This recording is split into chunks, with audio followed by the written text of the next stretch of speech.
Aujourd'hui, je lance un défi à l'équipe Keltis. Un poste, 2 CV, 8 secondes pour trouver celui qui correspond le mieux. C'est parti. Chandra, Oui. j'ai un défi pour toi. Tu as 8 secondes, 2 CV pour trouver lequel correspond le mieux au poste de technico-commercial. Allez, c'est parti. Alors, le CV que je retiendrai, c'est celui de Sophie. À mon sens, il est beaucoup mieux structuré.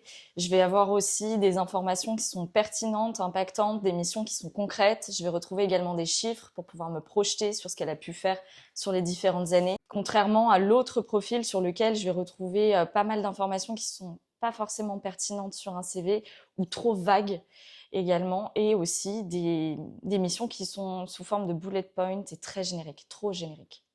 Damien, j'ai un défi à te lancer. Dis-moi. J'ai 2 CV Ok. pour un développeur front-end Ok. et je veux que tu me trouves quel est le bon CV qui correspond à ton offre. Allons-y. Tu as 8 secondes pour trouver. Celui-là est mieux. Je t'explique pourquoi. Déjà, dans la présentation, celui d'Alexis est plus clair. Il parle des technos dans sa stack technique. Ici, je ne l'ai pas de ce côté-là. Trop succinct. La police non plus, ça va pas. Je préfère celui d'Alexis. Manon, j'ai 2 CV pour toi. Est-ce que en 8 secondes, tu peux me dire lequel correspond le mieux à un poste de technicien de maintenance? Allez.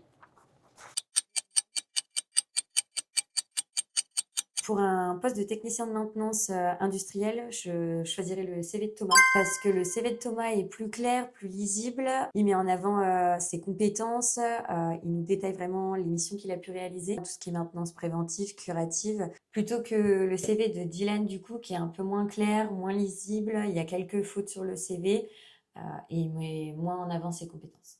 Camille, maintenant c'est à ton tour. Je te mets au défi de trouver le meilleur CV pour un poste d'assistant comptable. Et tu as 8 secondes comme nous. Ok.